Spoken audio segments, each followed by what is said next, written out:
My name is Olivia Hamilton, and I'm 35 years old. Have you ever been erased from your own family story? Last week, at my father's retirement gala, the pinnacle of his 30-year career as a prestigious school principal, I was literally kicked out of the VIP table in front of 200 guests. Not for causing a scene, not for being late, but for being just an elementary school teacher who apparently embarrassed the family. While his new stepdaughter, a corporate lawyer, took my seat and my inheritance position on a $5 million education fund board, I stood there shaking, humiliated beyond words. But what happened next? When my quiet, unassuming husband stood up and walked to that microphone, the entire ballroom fell silent. What he revealed about who he really was changed everything in less than 60 seconds. The look on my father's face, the gasps from the crowd, and especially my stepmother's dropped champagne glass. I'll never forget it. If you're watching this, please subscribe and let me know where you're watching from.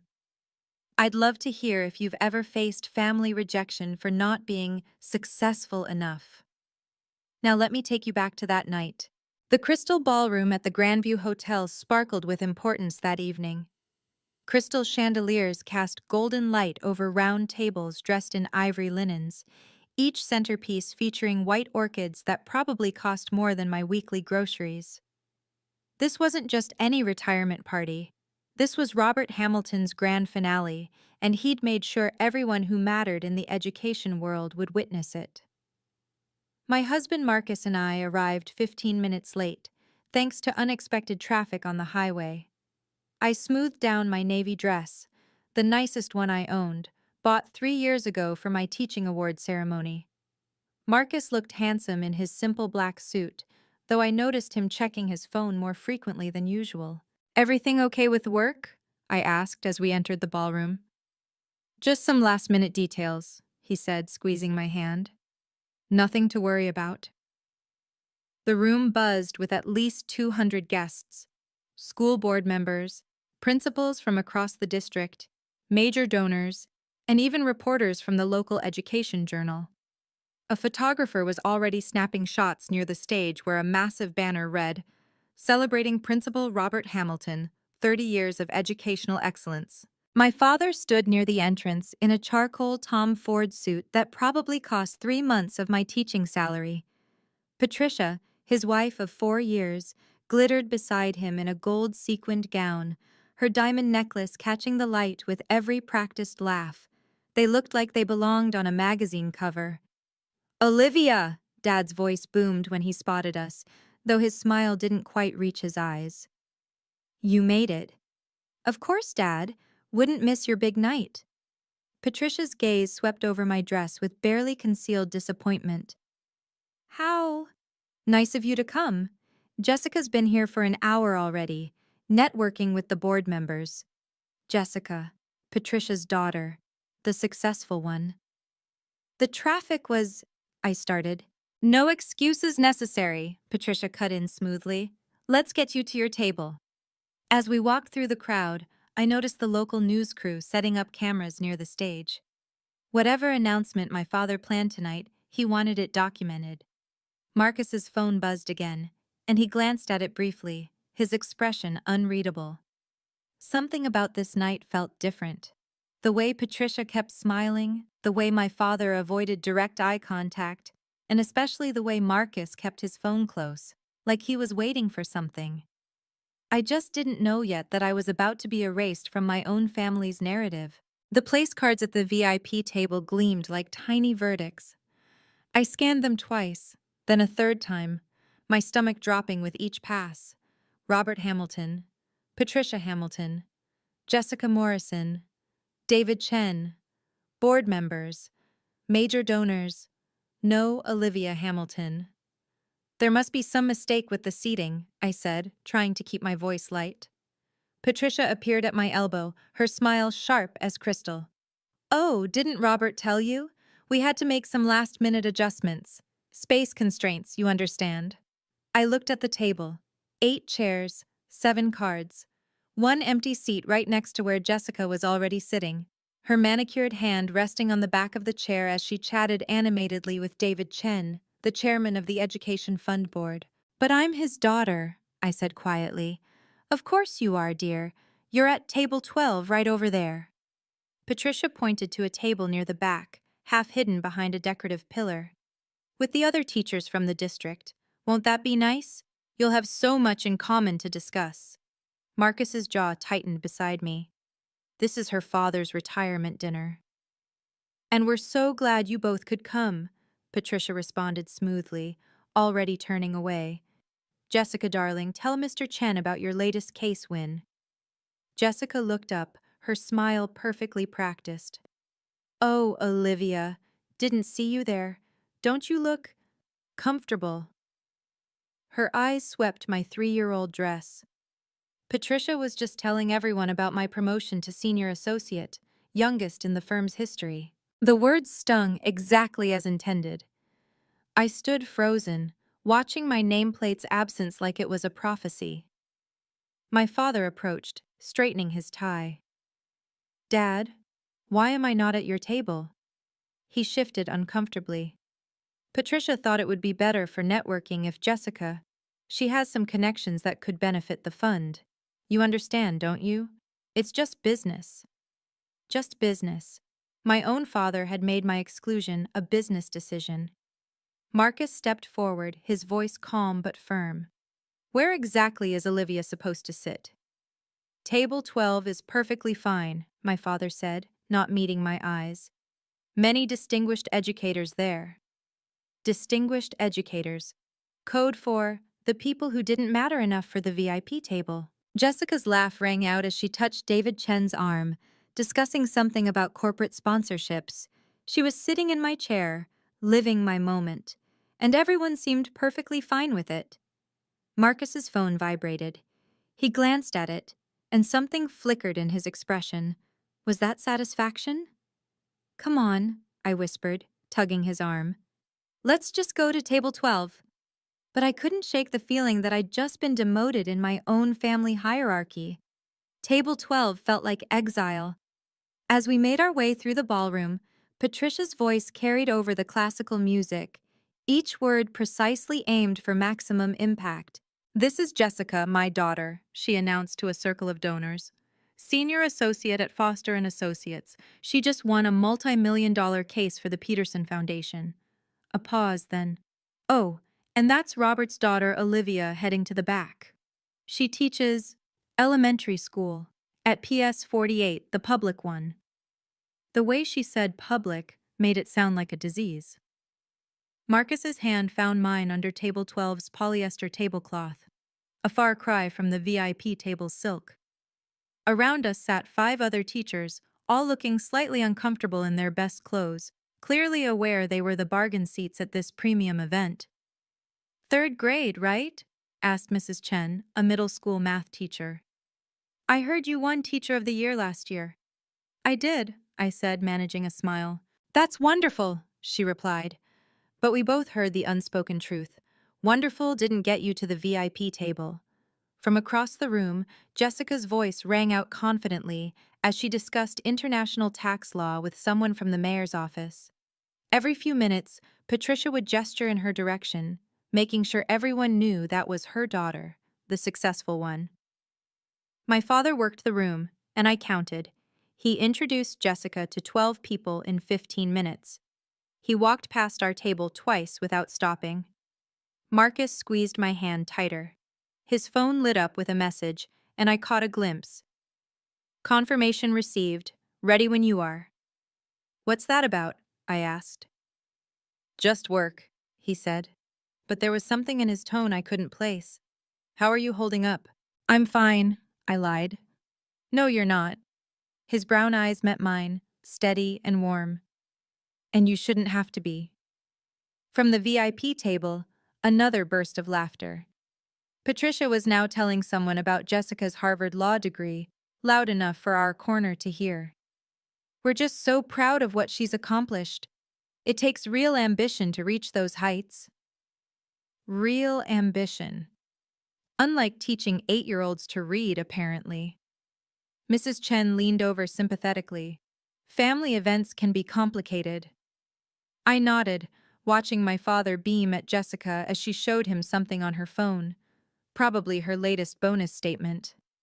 Meanwhile, I had 28 students' handmade thank you cards in my desk drawer, but those didn't translate to networking opportunities. Marcus typed something quickly on his phone, then put it away. "Whatever you're planning," I whispered. "Don't. It's not worth it." He kissed my temple. "You're always worth it." The lights dimmed slightly as my father took the stage, tapping the microphone with practiced authority. 200 faces turned toward him, and the photographer positioned himself for the perfect shot. "Thank you all for joining us tonight," Dad began, his voice carrying that principal's authority I'd grown up admiring. "As I stand here, preparing to close this chapter of my career, I'm overwhelmed by gratitude." He launched into acknowledgments: the school board, fellow principals, major donors. Then came the personal section. My heart rate picked. "I'm blessed with a wonderful family," he said, gesturing to the VIP table.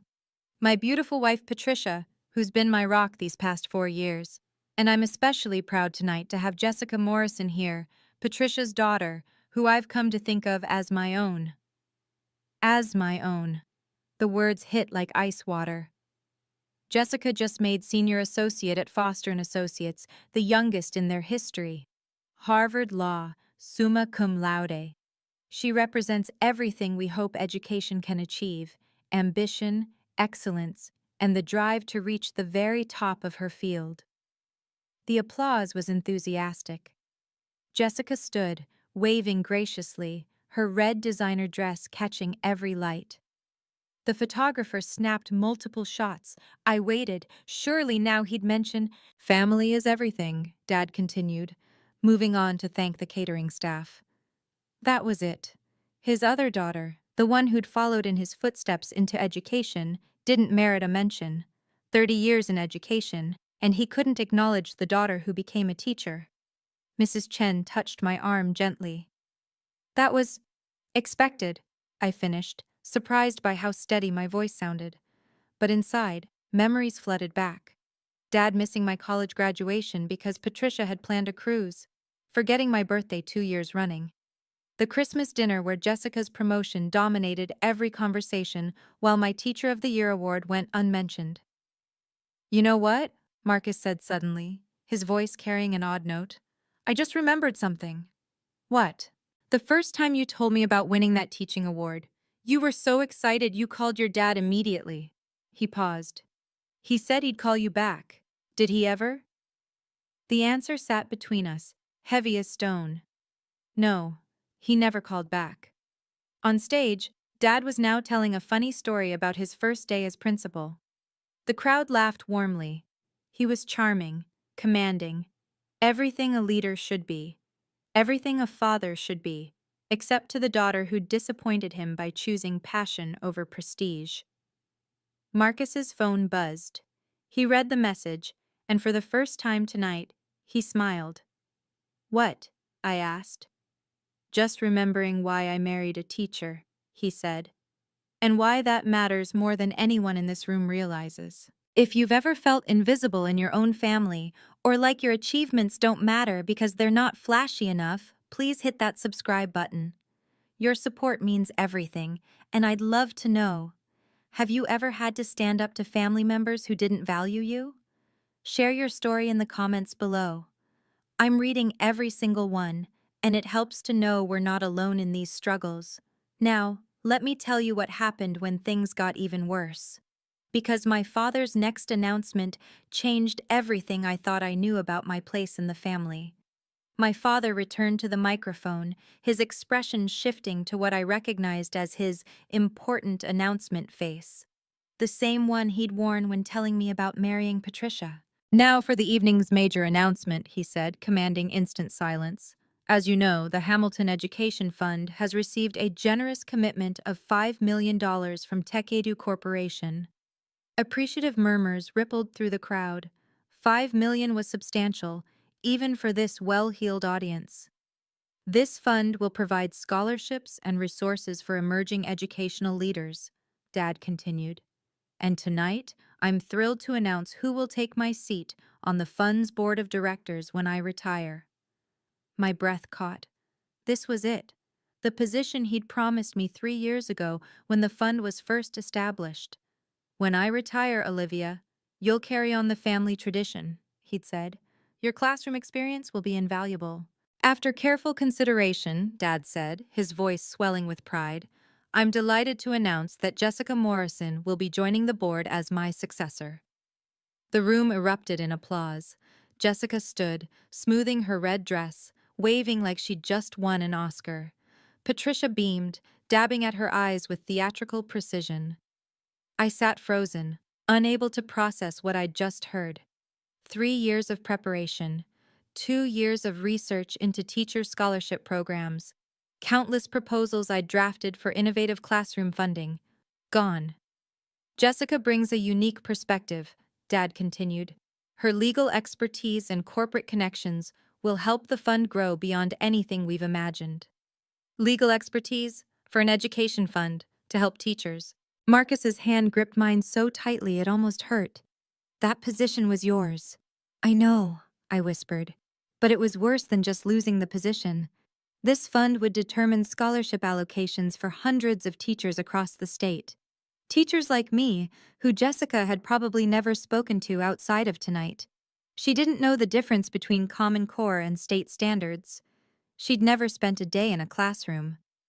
Furthermore, Dad added, Jessica will be working closely with our primary sponsor, Tech Edu Corporation, to ensure their vision aligns with our goals. Their vision, not educators' vision, not teachers' needs, corporate vision. Mrs. Chen gasped softly beside me. But you're an actual teacher. You understand what we really need. I did, which was exactly why I wasn't chosen. Marcus stood abruptly. Excuse me for a moment. Where are you going? To make a call, he said, his voice carrying an edge I'd never heard before. This changes things.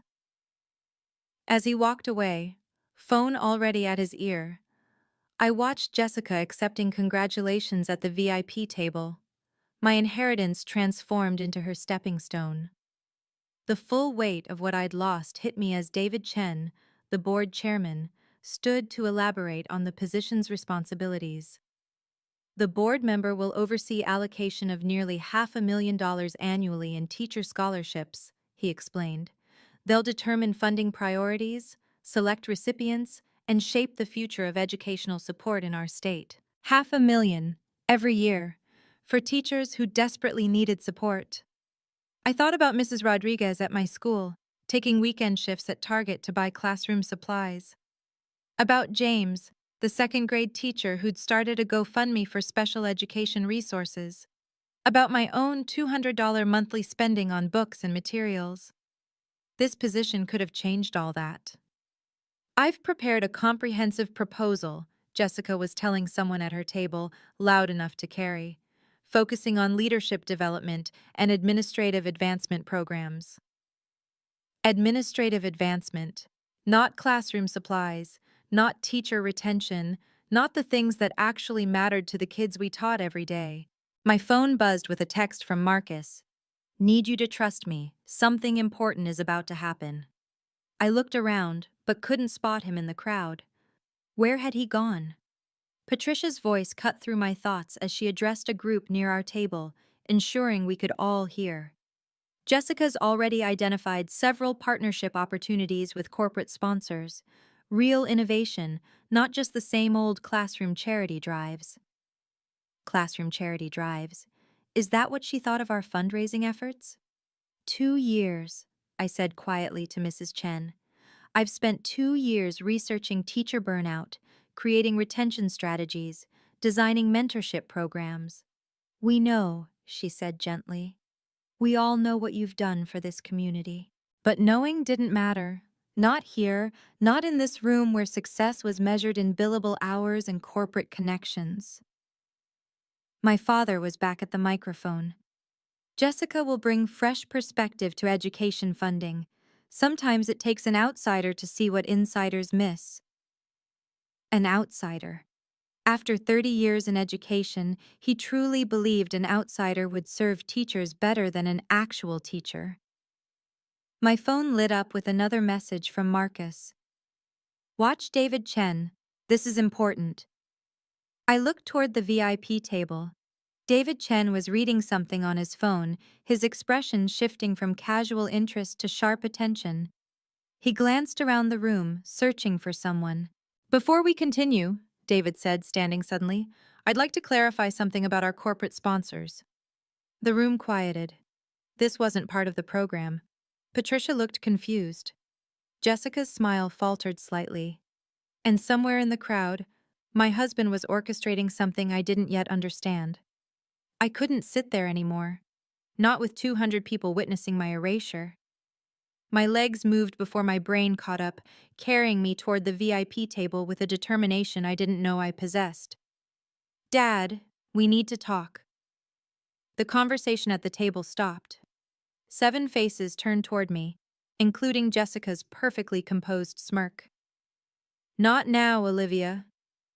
His tone carried that principal's authority that used to make students freeze. Yes, now, this can't wait. You're making a scene!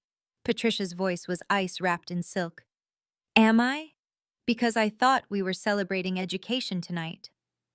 I kept my voice steady, professional, the same tone I used with difficult parents. That position was promised to me 3 years ago. Circumstances change, Dad said, not meeting my eyes. What circumstances? My teaching award? My master's degree? My decade of classroom experience? Jessica laughed, a tinkling sound like breaking glass. Olivia, managing a multi-million-dollar fund requires more than good intentions. You're right. It requires understanding what teachers actually need. Which is why we need someone with real-world experience, Patricia interjected. Real-world experience? The words came out sharper than intended. I teach 28 8-year-olds every day. I buy supplies with my own money. I work 60-hour weeks for $40,000 a year. How much more real does it get? People at nearby tables were turning to watch. Someone had their phone out recording. This is embarrassing, Dad hissed. You need to leave, now. Embarrassing?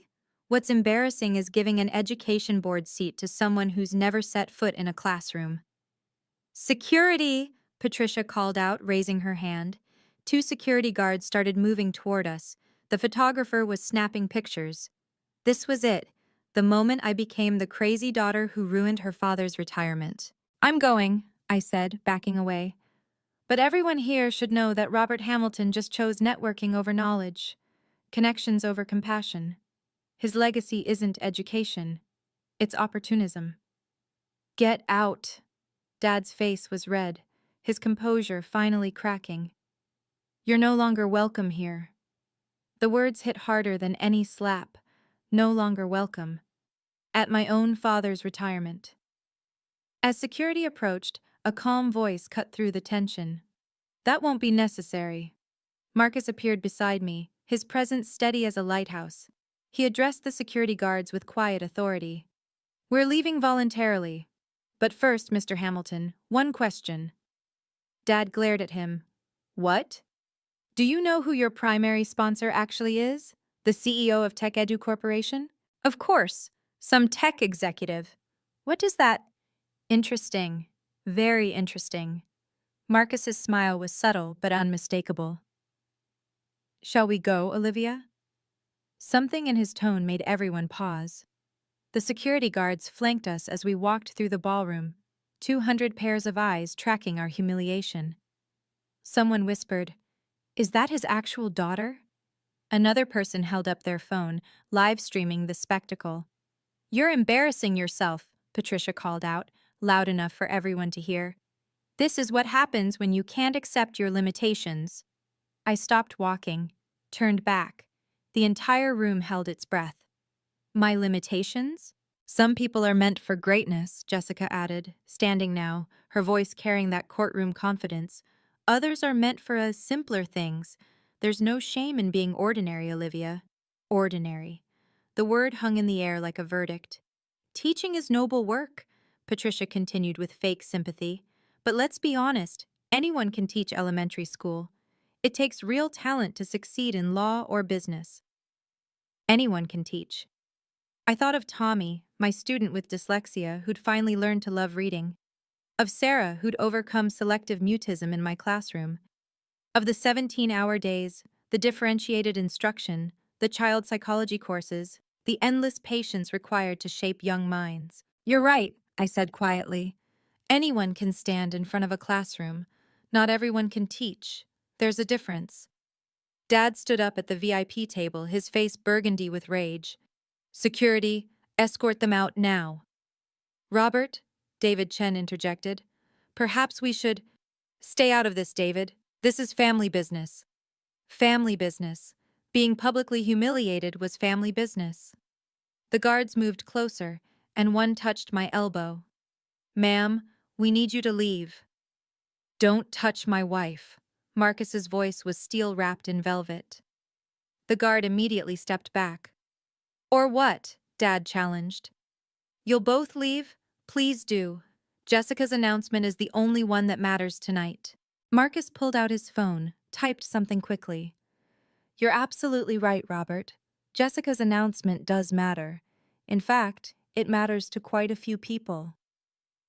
What's that supposed to mean? Patricia demanded. You'll find out. Marcus pocketed his phone. David, you might want to check your email. I just sent you something important. David Chen frowned, pulling out his phone. His eyes widened as he read. What did you— Dad started. Nothing that wasn't already in motion, Marcus said calmly. Olivia, let's go. We don't need to be here for what happens next. As we walked toward the exit, I heard David Chen's urgent voice. Robert, we need to talk. Now. The last thing I saw was my father's confused face as David Chen showed him something on his phone, and Patricia's perfectly composed expression beginning to crack. We were almost at the ballroom doors when Marcus stopped abruptly. Actually, I've changed my mind. He turned back toward the room, his stride purposeful. I'd never seen him like this. Usually my husband was the quiet one, content to support from the sidelines. But something had shifted. Marcus, what are you doing? Something I should have done the moment they changed your seat. He walked straight to the stage, taking the stairs 2 at a time. Excuse me, Mr. Hamilton, Marcus said into the microphone, his voice carrying that same calm authority I'd heard him use on conference calls. One quick question before we go. Dad looked ready to explode. Get off that stage. Just one question. You mentioned TechEdu Corporation is providing $5 million to your fund. That's quite impressive. Do you know much about TechEdu? What kind of question is that?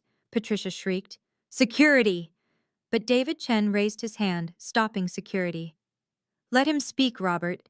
This is relevant. Marcus continued, unruffled. TechEdu specializes in educational technology for underserved schools. They, believe every child deserves quality education regardless of zip code. He'd said we. Fascinating company history, actually, Marcus continued conversationally. Founded 5 years ago by someone who watched his mother struggle as a public school teacher. She spent her own money on supplies, worked weekends without pay, never got the recognition she deserved. Sound familiar? The room was dead silent now.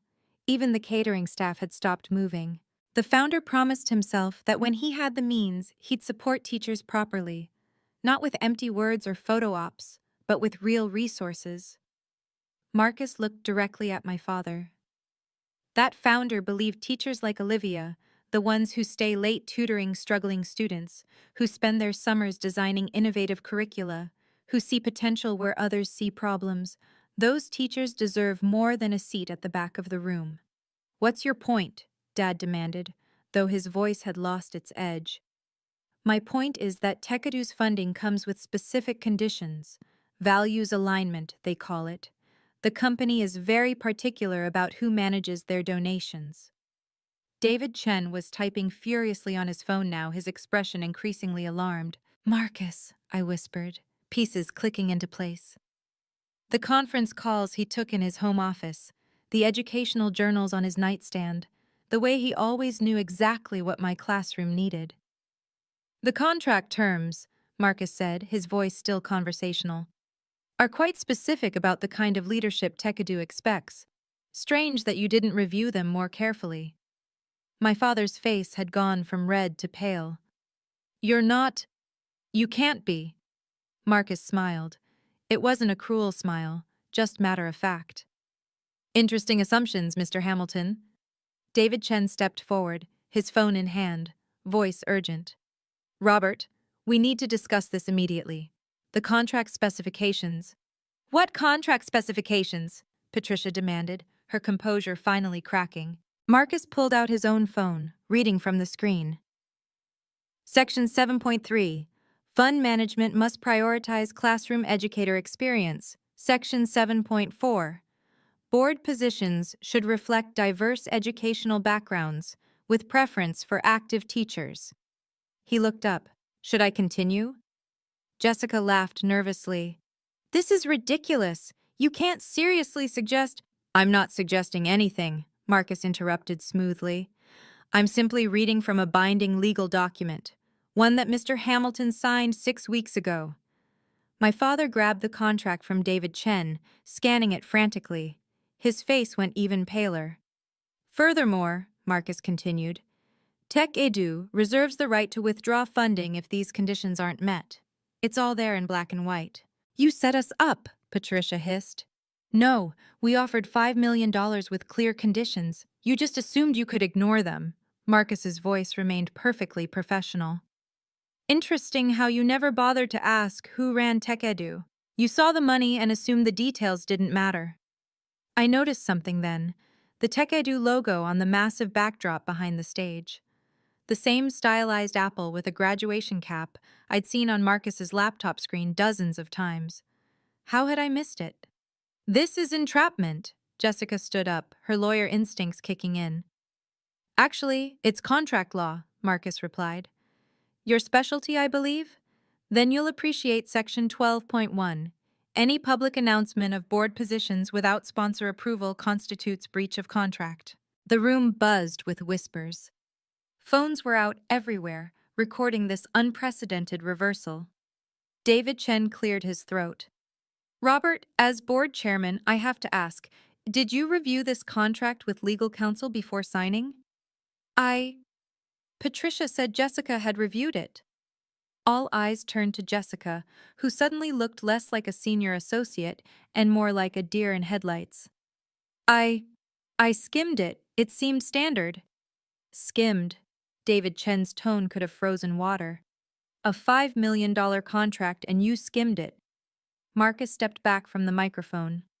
Mr. Chen, I believe you have some decisions to make about the fund's leadership. We'll await your response. As he walked back toward me, the room erupted. David Chen was calling an emergency board meeting. Patricia was screaming at Jessica. My father stood frozen, staring at the contract like it might disappear if he looked hard enough. And on the backdrop behind them all, the Tech Edu logo seemed to glow a little brighter. Are you still with me? If this story resonates with you, please take a second to like this video. It really helps more people find these stories. And if you're wondering what Marcus is about to reveal, trust me, you won't want to miss this next part. Have you ever had someone stand up for you when you couldn't stand up for yourself? That moment when someone you love shows you just how valued you really are? Let me know in the comments. Now here's where everything changed, where the truth finally came out in front of everyone. Patricia's composure shattered completely. She grabbed the microphone from the podium, her voice shrill with desperation. This is manipulation. This man, she pointed at Marcus, has been deceiving us all, hiding who he was. Olivia probably planned this whole thing. Planned what? I asked, finding my voice. Planned to be humiliated at my father's retirement? Planned to be told I'm an embarrassment to the family? You are an embarrassment. Patricia's mask finally slipped entirely.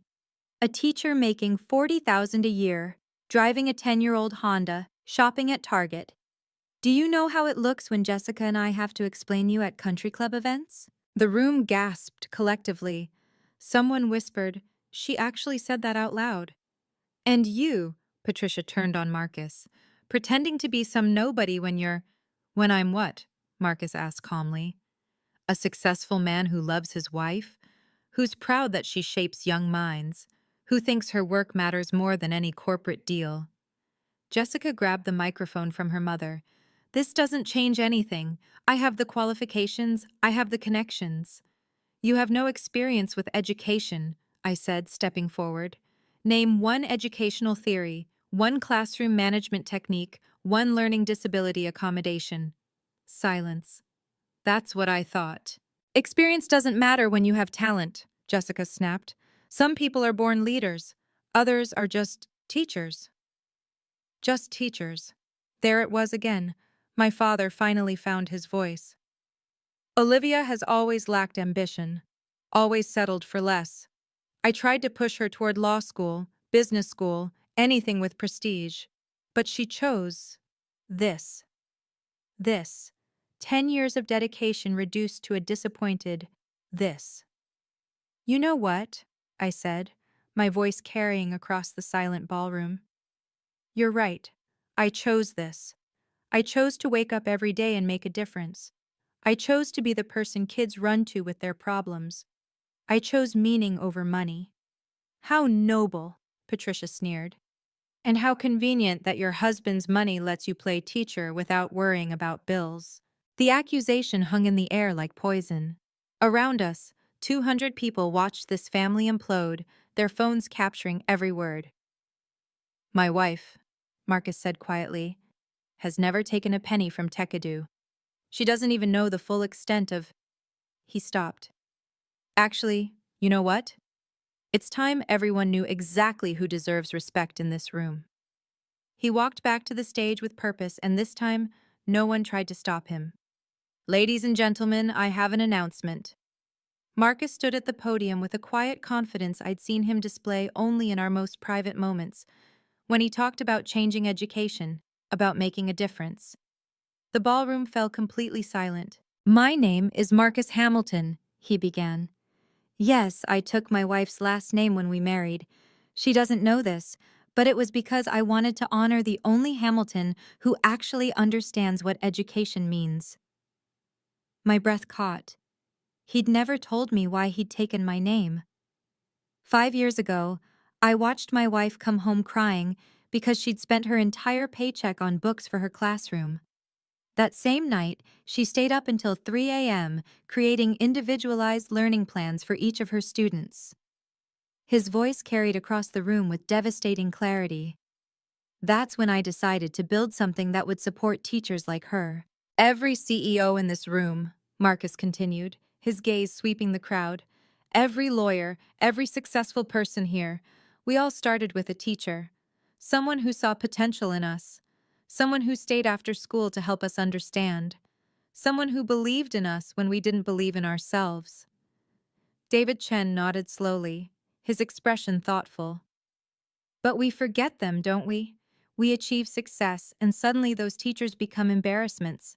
Not impressive enough for our galas, not worthy of our VIP tables." "This is grandstanding," Patricia protested weakly. "No," Marcus replied. "This is truth. Olivia has touched more lives in 1 year of teaching than most of us will in entire careers. Her students write to her years later. Parents credit her with changing their children's trajectories. But tonight, she wasn't good enough for the family table." He pulled out his phone, projecting something onto the screen behind him. It was a photo, my classroom, walls covered with student artwork, achievement certificates, and thank you letters. "This is what real success looks like. This is what actually matters." His voice grew stronger. "And if Robert Hamilton can't see that, if he values networking over knowledge, prestige over purpose, then he doesn't deserve what Tekadu offers." "You can't withdraw funding over personal issues," Jessica called out, her lawyer instincts kicking in. Marcus smiled slightly. "I'm not withdrawing anything over personal issues. I'm withdrawing it over values misalignment. Section 3.2 of the contract. The sponsor reserves the right to redirect funds if the recipient organization fails to demonstrate commitment to classroom educator support. Redirect? David Chen asked sharply. Redirect where? Marcus looked directly at me, and for the first time that night, his professional mask slipped, revealing pure love and pride. To someone who actually deserves it. I should properly introduce myself, Marcus said, his voice carrying absolute authority now. I'm Marcus Hamilton, founder and CEO of TechEdu Corporation. The ballroom erupted, gasps, exclamations, chairs scraping as people stood for a better view. The photographer's camera clicked rapidly, capturing the moment my father's empire crumbled. That's impossible, Patricia stammered, gripping the table edge. You're nobody. You drive a Honda Civic. You shop at Costco. I do, Marcus agreed. Because I'd rather put money into classrooms than into status symbols. Revolutionary concept, I know. My father had collapsed into his chair, his face ash gray. You've been lying to us for 7 years. I never lied. You never asked. You assumed a quiet man who supported his teacher wife must be unsuccessful. Your prejudice blinded you. Jessica's phone rang. She answered reflexively, her face draining of color as she listened. I understand. Yes, sir. She hung up, looking stunned. That was managing partner Richardson. Foster and Associates wants to discuss the firm's reputation risk. What? Patricia shrieked.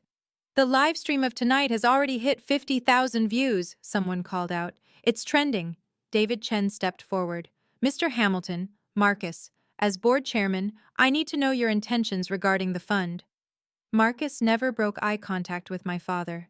TechEdu Corporation is withdrawing all funding from the Hamilton Education Fund, effective immediately. You can't, my father roared, finally finding his voice. We have a contract, which you violated the moment you announced Jessica's appointment without sponsor approval. Your own lawyer should have caught that. He glanced at Jessica. Oh, wait. The irony was devastating. Jessica's incompetence had given Marcus the perfect exit clause. Furthermore, Marcus continued, I'm establishing a new fund, the Olivia Hamilton Excellence in Teaching Foundation.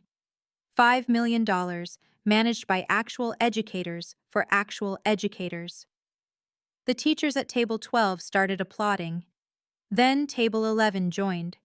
Soon, half the room was clapping. All the educators who'd been relegated to the back, all the ordinary people who actually understood what mattered. David, Marcus addressed the board chairman, I'd like you to consider chairing the new foundation. We need someone with your integrity.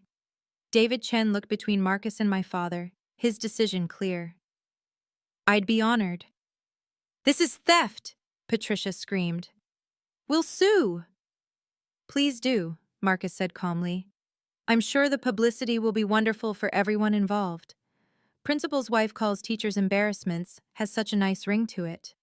My father stood slowly, his dignity in tatters, his legacy destroyed in minutes. Olivia, you've ruined everything. But I wasn't looking at him anymore. I was looking at my husband, the man who'd just revealed himself as my fiercest protector, my quietest champion. Effective immediately, Marcus announced, his voice carrying the finality of a judge's gavel. TechEdu Corporation withdraws all funding from the Hamilton Education Fund. The words echoed through the ballroom like thunder. $5 million, gone in a single sentence. You can't do this! My father lurched toward the stage. That money was promised. The announcements were made. The programs were planned. Plans change, Marcus said, echoing my father's earlier words back to him.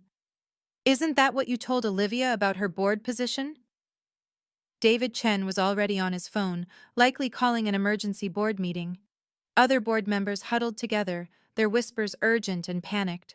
This is vindictive, Jessica accused, her voice shaking. You're punishing a fund that helps children because of a family dispute. No, Marcus corrected. I'm redirecting resources to people who actually understand education. The contract explicitly states that TechEdu funds must support classroom educators. Giving control to someone who's never taught violates our core mission. She was going to learn, Patricia protested desperately. From whom? From the teacher you just called an embarrassment? Marcus's tone remained professionally cold. From the daughter Mr. Hamilton couldn't acknowledge in his speech? The live stream comments were scrolling rapidly on someone's phone screen nearby. Justice! Finally, someone stands up to nepotism. That teacher deserves better. Mr. Hamilton, David Chen spoke up, his decision made. Given this development, the board needs to reconvene immediately. Jessica's appointment is obviously void without funding. This is a conspiracy, Patricia spat. You all planned this. We planned nothing, I said, finding my voice. You created this situation with your choices. Every insult, every slight, every moment you made me feel worthless. You built this outcome yourselves.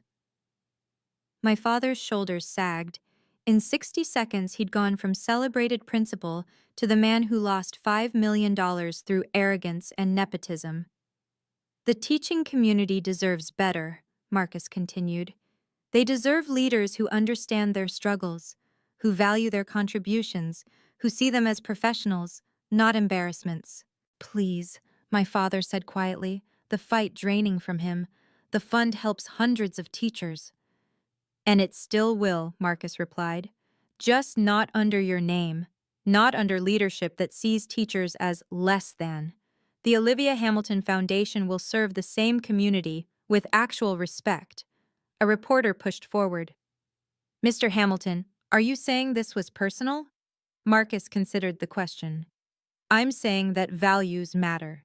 If you can't respect teachers, you shouldn't control teacher funding.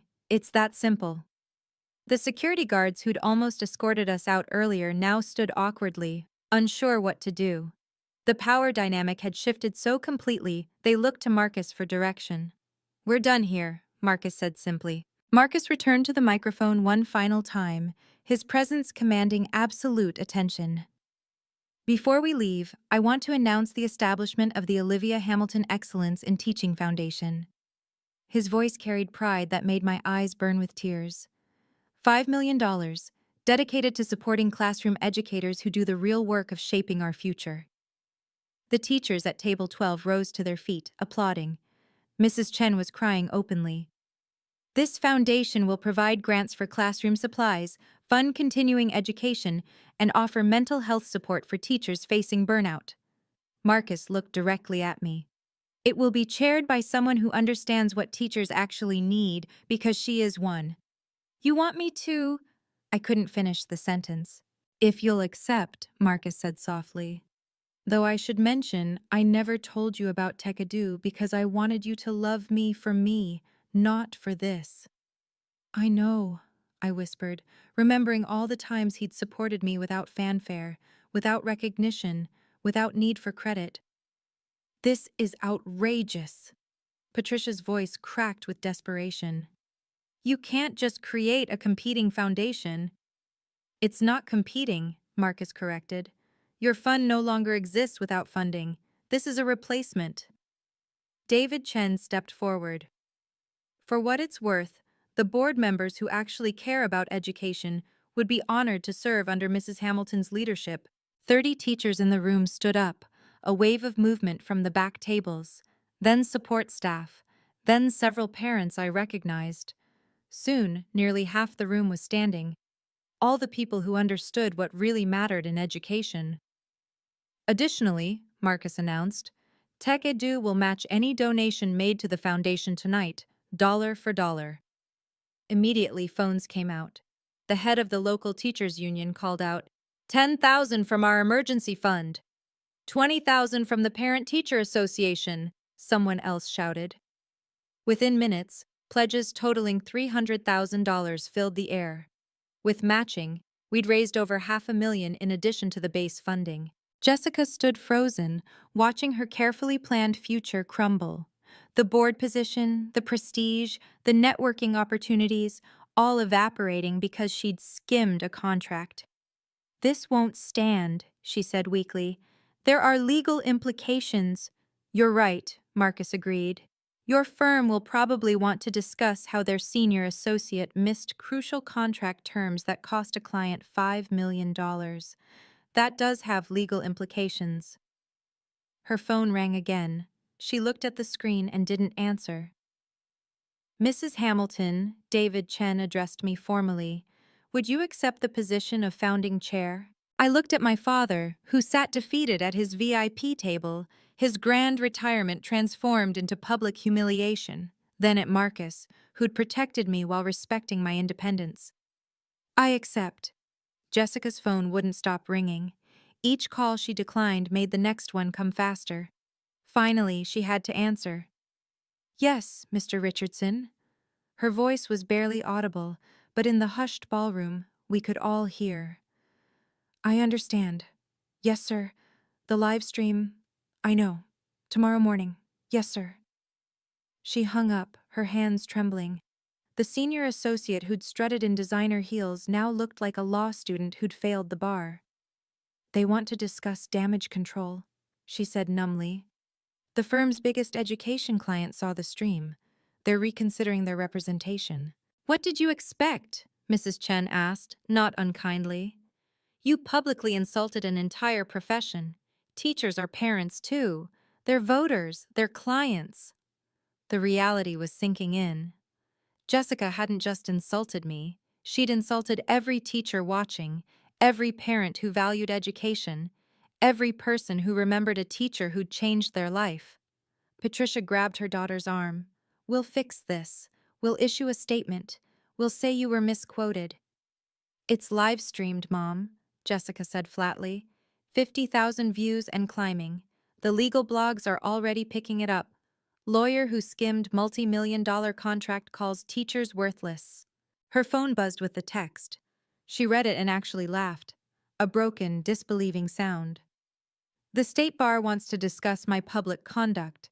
Apparently, demeaning educators violates professional ethics standards. Marcus spoke quietly. Actions have professional consequences. You chose to build your career on stepping on others. Now others are stepping back.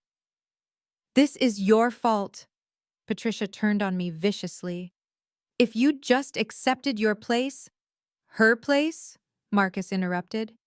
Her place is wherever she chooses to stand. And tonight, she's standing as the head of a foundation that will actually help teachers, not just use them for photo opportunities. David Chen cleared his throat.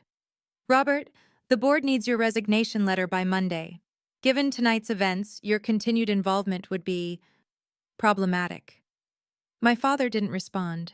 He sat staring at the tablecloth, aging years in minutes. For what it's worth, I said quietly, I never wanted this. I just wanted to be included, to be valued, to have my father proud of what I do. I was proud, he said hoarsely. I wanted more for you.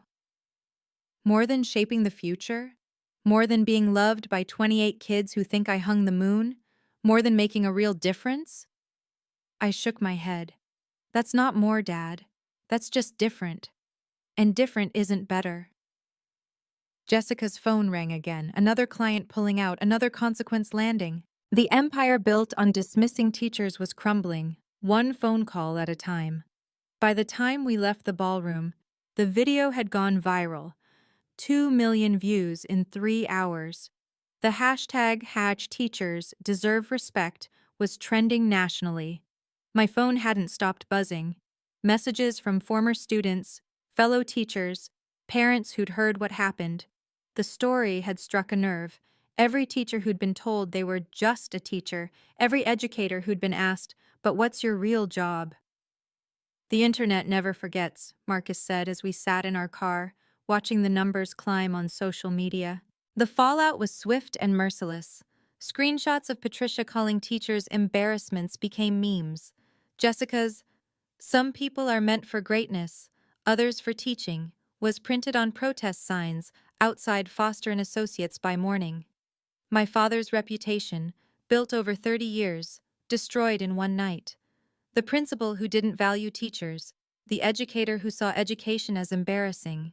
The irony was devastating. 3 days later, the school board released a statement. In light of recent events, Robert Hamilton has voluntarily accelerated his retirement, effective immediately. Voluntarily. We all knew what that meant. Patricia and Jessica moved to Connecticut within the month. Jessica's partnership track at Foster and Associates had been indefinitely postponed. She took a position at a small firm specializing in real estate law. No more education clients, no more prestigious cases. Her LinkedIn profile no longer mentioned Harvard Law in the first line. But the positive responses overwhelmed everything else. Teachers from across the country sharing their stories. Parents thanking me for standing up. Students, so many students, saying their teachers deserved better. The Olivia Hamilton Foundation received over 50 corporate sponsorship offers in the first week. Companies wanted to be associated with respecting teachers, not dismissing them. We had to hire staff just to process the applications. You know what the ironic part is? I told Marcus as we reviewed foundation applications. Dad spent 30 years in education, but he'll be remembered for disrespecting educators. He made his choice, Marcus said simply. Every time he introduced Jessica instead of you. Every time he valued prestige over purpose. Choices have consequences. A month later, we held our first foundation board meeting. David Chen, 5 veteran teachers, 2 parent advocates, and me. No lawyers unless they'd taught. No business executives unless they'd volunteered in classrooms. Just people who understood that teaching wasn't less than, it was everything. The meeting was at table 12 of the same ballroom. We'd specifically requested it. From the back tables to the boardroom, Mrs. Chen said with a smile. That's quite a journey. No, I corrected. From the classroom to the boardroom. That's the journey that matters. 6 weeks after the gala, my father called. I'd been expecting it. Patricia had left him 2 weeks prior, moving to Connecticut to be near Jessica. The house was too big for one person, he said. The silence was deafening. Olivia, we need to talk. We're talking now. In person. Please. His voice sounded older, fragile. I need to apologize. Do you? Or do you need forgiveness to salvage your reputation? A long pause. You've become harsh. No, Dad. I've become clear. There's a difference. What I did was wrong, he said finally. I see that now. What exactly was wrong? Be specific. Another pause. I could picture him struggling, still unable to fully admit his failures. I shouldn't have given Jessica your position. And? I shouldn't have excluded you from the VIP table. And? Olivia, please. You've made your point. You've destroyed everything. My reputation, my retirement, my marriage. I destroyed nothing, I interrupted. You did that yourself. Every choice you made led to that moment. I just stopped protecting you from consequences. You're my daughter. Doesn't that mean anything? It meant everything to me. But what did it mean to you? Was I your daughter when you forgot my birthday twice? When you missed my teaching award ceremony for Patricia's book club? That's not fair. When you introduced Jessica as the daughter you're proud of? When you called my career an embarrassment? Was I your daughter then? Silence stretched between us, years of hurt condensed into seconds. What do you want from me? He asked finally. Nothing. That's the point. I don't need anything from you anymore. So that's it? You're cutting me off? I'm setting boundaries. If you want a relationship, here are my terms. 6 months of family therapy, a public apology to the teaching community, and a genuine effort to understand why what you did was wrong, not just the consequences, but the actual harm. That's ridiculous. I'm not going to therapy like some. Then we're done. Your choice, Dad, just like it's always been your choice. You've changed, he said bitterly. Marcus has turned you against me. No, Dad. Marcus showed me I deserved respect. You showed me you wouldn't give it. That's not the same thing. I hung up gently. No anger, no satisfaction, just peace. He didn't call back, didn't meet my terms, made his choice again. And for the first time in my life, I was okay with that. His approval was no longer my measure of worth. 6 months later, the Olivia Hamilton Foundation had awarded 127 scholarships to teachers pursuing advanced degrees. We'd provided emergency grants to 89 classrooms facing supply shortages. We'd funded mental health support for over 200 educators experiencing burnout. But I still taught third grade at PS 48. "Why don't you quit?" a reporter asked during an interview. "You're running a multi-million-dollar foundation." "Because I'm a teacher," I replied simply. "The foundation exists to support teachers. How can I do that if I stop being one?" Marcus and I had moved nothing about our daily life.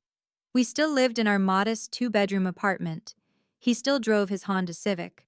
I still shopped sales for classroom supplies, though now the foundation reimbursed me, and every other teacher who submitted receipts. The real change was internal.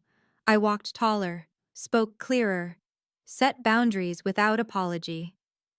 "Mrs. Hamilton!" Tommy, my former student with dyslexia, now in 5th grade, ran up to me in the hallway.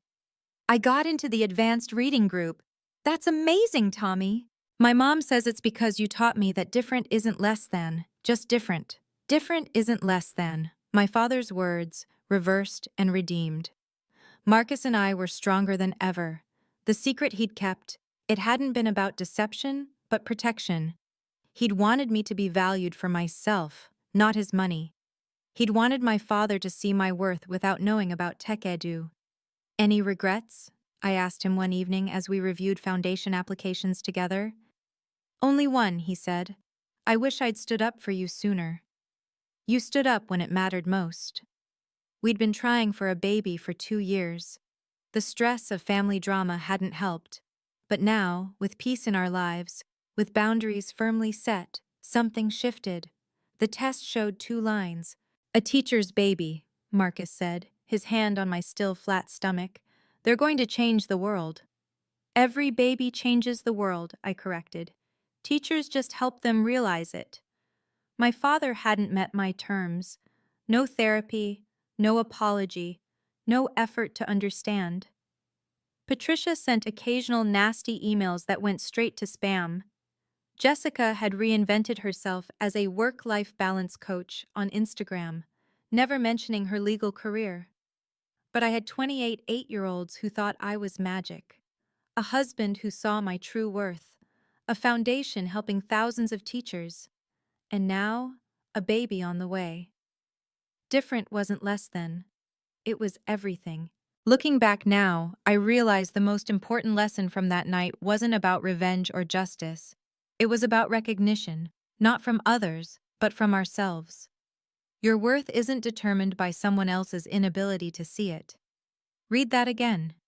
Your worth exists regardless of who acknowledges it. I spent 35 years seeking my father's approval, measuring my success through his eyes. But teaching isn't less than law. Caring isn't less than competing. Service isn't less than status. These are different paths, not different values. The hardest boundary I ever set wasn't with my father, it was with myself. The boundary against self-doubt, against internalized criticism, against believing that choosing purpose over prestige made me less than. Marcus didn't save me that night. He revealed what was already true, that my work mattered, that my choice had value, that the 28 kids who learned to read in my classroom were just as important as any corporate merger. The foundation has grown beyond anything we imagined. But you know what makes me proudest? Last week, one of my former students became a teacher. She said, "Mrs. Hamilton, you showed me that teaching is a superpower." It is. Every teacher reading this, watching this, living this, you have superpowers. You shape minds. You build futures. You catch children when they fall and teach them to fly. That's not ordinary. That's extraordinary. My father and I haven't spoken in 8 months. Maybe we never will. But I've learned that family isn't about blood. It's about respect. It's about the people who see your worth when you're doubting it yourself. It's about the husband who builds an empire to honor your work. It's about the students who write thank you letters 10 years later. For those of you facing similar situations, whether it's family, friends, or colleagues who diminish your choices, remember this. Their inability to see your value doesn't diminish it. Their need to rank worth by salary doesn't define it. Their discomfort with your joy doesn't destroy it. Set your boundaries with love, but hold them with steel. You deserve to be celebrated, not tolerated. You deserve to be valued, not compared. You deserve respect for the path you've chosen, especially when that path serves others. And sometimes, just sometimes, the universe conspires to give you a Marcus, someone who sees you, values you, and when necessary, reveals the truth about your worth to the world. But even if it doesn't, even if you're standing alone at table 12 while others sit at the VIP table, remember that your worth isn't determined by your seat assignment. It never was. Thank you so much for listening to my story. If it touched you in any way, please subscribe and hit the notification bell. I share stories like this every week. Gerakaushe. I'd love to hear from you. Have you ever had to choose between family approval and self-respect? What would you have done in my situation? And teachers, what's the most dismissive thing someone said about your profession? Let's celebrate each other in the comments. Remember, you deserve to be valued for who you are, not who others want you to be. Until next time, stay strong and keep setting those boundaries.